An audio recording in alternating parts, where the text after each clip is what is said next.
It's also a firm which is understood to be completely anti-union.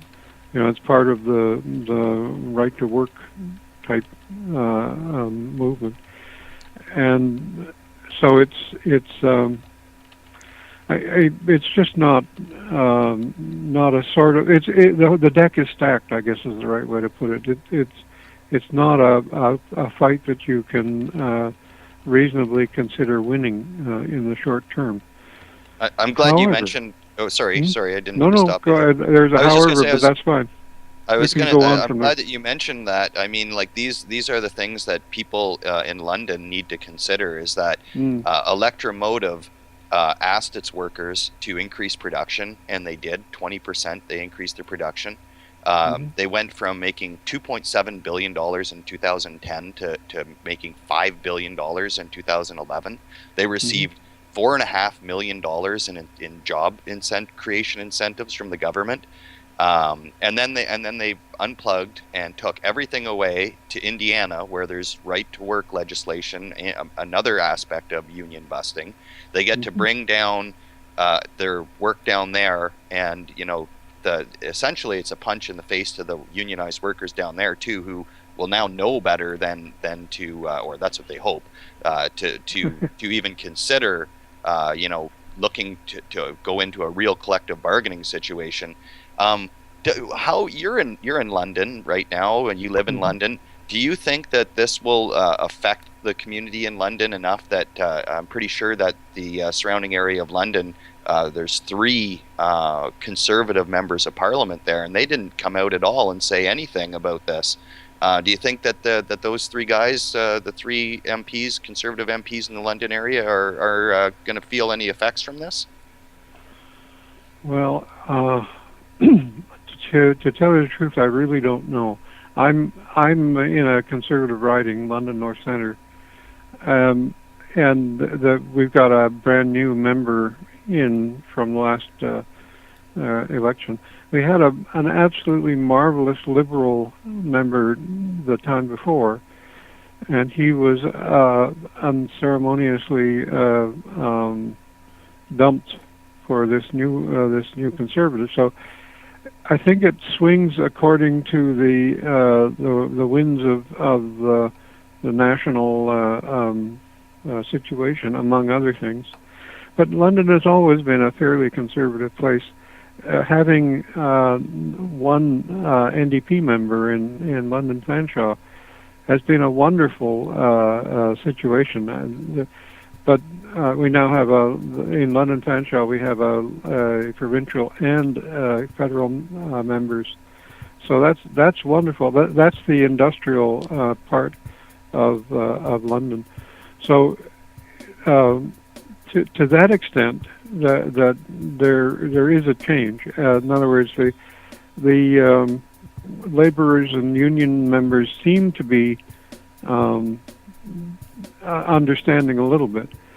I was working on the previous election, not the actually it was some time ago, and I thought at the time that this was before Pearson was in our riding, and I thought that there was actually a move in London North, but it didn't pan out at all. And being a poll worker, I saw how it blew up, and that is you would go around and you would canvass in the whole place, and well, in the part that I was in was a fairly low rent district, and so there were a lot of laborers who worked at the local factories and at St. Thomas and so on, and the Ford plant since gone.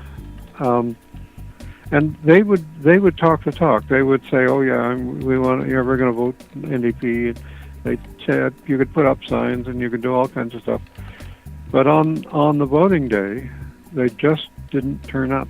It was absolutely flabbergasting for me. Of course, the old NDP hands were very familiar with it. Yeah, I would have to think, Gavin, that I mean, trying to be optimistic about the future of London, especially on the political level, I would like to think that these 450 high-paying jobs in that community are going to sting enough to wake some people up.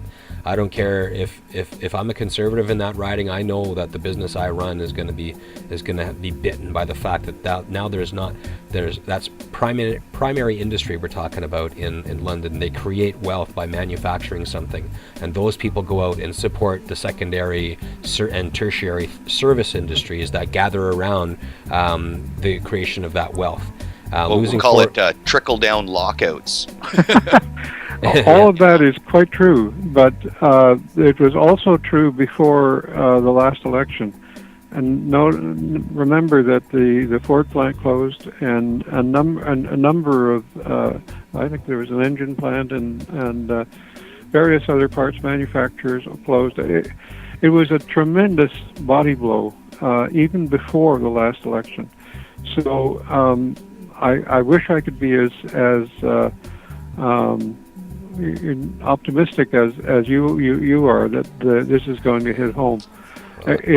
London is still very depressed in terms of those closures, and then this one.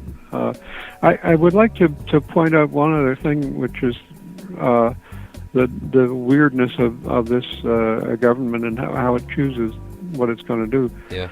There was a local aviation startup. I can't remember the name, but it's they were going to build business jets, and they had a new design, and they were well on a path to having a successful startup. They were just about to launch a new plane and so on, and they needed a relatively small amount of money. And it was a couple of million or something like that, in guarantees essentially for to get their financing in place for this product launch. And the Conservatives, for whatever reasons, didn't support that, and instead, on approximately the same time frame, a little earlier, I guess, but they went for this Caterpillar thing in electromotive. So they were choosing effectively a multinational drop-in sort of investment versus this homegrown startup, this technology homegrown, made in Canada, made in Ontario, technology firm. And the result is that the homegrown firm had to go offshore to get its financing. So a good deal of its production and so forth is going to end up in the places where the financing comes from. Yeah. And Caterpillar came in, stripped the plant, and walked out. So they just don't seem to. Yeah. Well, it's interesting to consider that they believe in the I like to call it the dead hand, but the unseen hand of the market as being the operating principle of business all over. That and I think it deserves to be pointed out, Gavin, that Caterpillar is a company that actually exists on the fringes of the military-industrial complex, as in quite so. They do business with the Pentagon in terms of manufacturing the specialized bulldozers that plow over Palestinian homes, etc. And for people who want to look it up and familiarize themselves with an incredibly sad story, an American-bought Israeli Caterpillar bulldozer bulldozed a young American protester who was getting herself in between a Palestinian home and that Caterpillar dozer that was paid for by American taxpayers, and she got herself bulldozed. Rachel Corrie I'm talking about, and whenever I think of Caterpillar, I think of American taxpayer dollars going into providing Caterpillar bulldozers for Israel, who uses them to bulldoze innocent Palestinian homes. And I'm surprised Stephen Harper didn't support that then and try and keep them here. Sorry, I couldn't help myself. Oh, geez. Yeah, it's an incredibly sad state of affairs, and I'm just wondering, in the bigger picture and how Caterpillar occupies the fringes of the military-industrial complex, if moving production back into the States somehow solidifies their ties to the Pentagon in terms of production for them. And of course, we know that they're moving this factory to Muncie, Indiana, and Indiana has recently just passed what's called right-to-work legislation. Yes. and that means that that unions can't really function in Indiana anymore. Yeah. So what I'm very curious about, and I'd really love to know what you think, is what happens next time a company that is transnational in nature and can relocate its production to a cheaper and more devastated labor market. What happens the next time such a company locks out Canadian workers? What does the union do? Well, I don't really know the answer to that question, and it's not the first time it's happened in Ontario. And it's clear that the policies of the Conservative government are such that they are relatively insensitive to this sort of thing. Yeah. So what would happen if it happened again in a very short time? I don't know. It's something I should say here, because it's germane to this topic and also to the next one, I guess. And that is that the Conservatives are not the only ones who do this sort of thing. When I say that it's happened here before, it happened under other governments. I'm not sure if it happened under the NDP, but that was a very distorted time. But it certainly happened under the Liberals, and in the federal regime as well as the provincial one.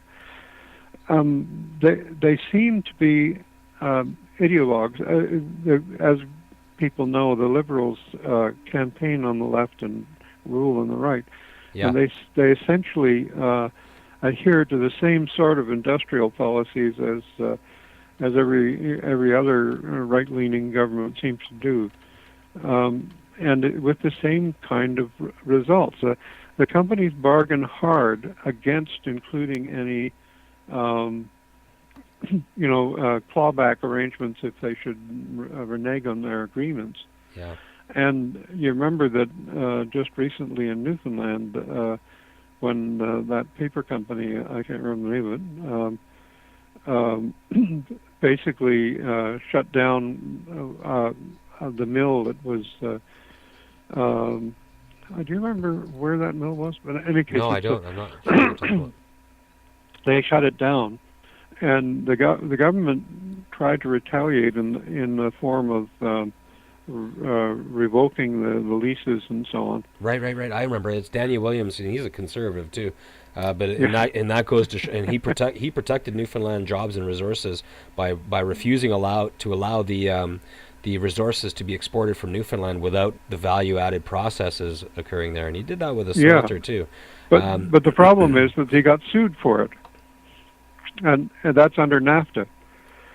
And there was no arrangement to basically protect the resources of Newfoundland. Yeah. And it's the same No. sort of thing all over. Right. So it's very, very difficult to see how that's going to change. Yeah, it's definitely an interesting set of problems that the labor movement faces right now in terms of regrouping, and they're caught between the crossfire of Harper legislating strikers back to work when it suits the company, and then leaving situations in which lockouts occur completely alone when it suits again the company. It's difficult to see our prime minister wave goodbye to those quality jobs and send them down south. But I mean, we know he loves America and everything that is America, so it's hardly surprising. It's just Has that Stephen Harper even come out and made any statements concerning electromotive? not that I know of, but Tim Hudak did though. He was very disappointed that those workers had to go on strike and ruin the business of this company. Clearly, he doesn't even read the news, which I just love the fact that he's that absolutely uninformed and clumsy in his approach to addressing certain issues, especially sensitive ones. And I hope the Conservatives keep that guy in power. And Gavin, can you stick around while we go to a music break, and we'll come back and talk about some other subjects that we really want to catch up with you about? Sure. Okay, here we go. We're going to play Kandinsky and Love Fox.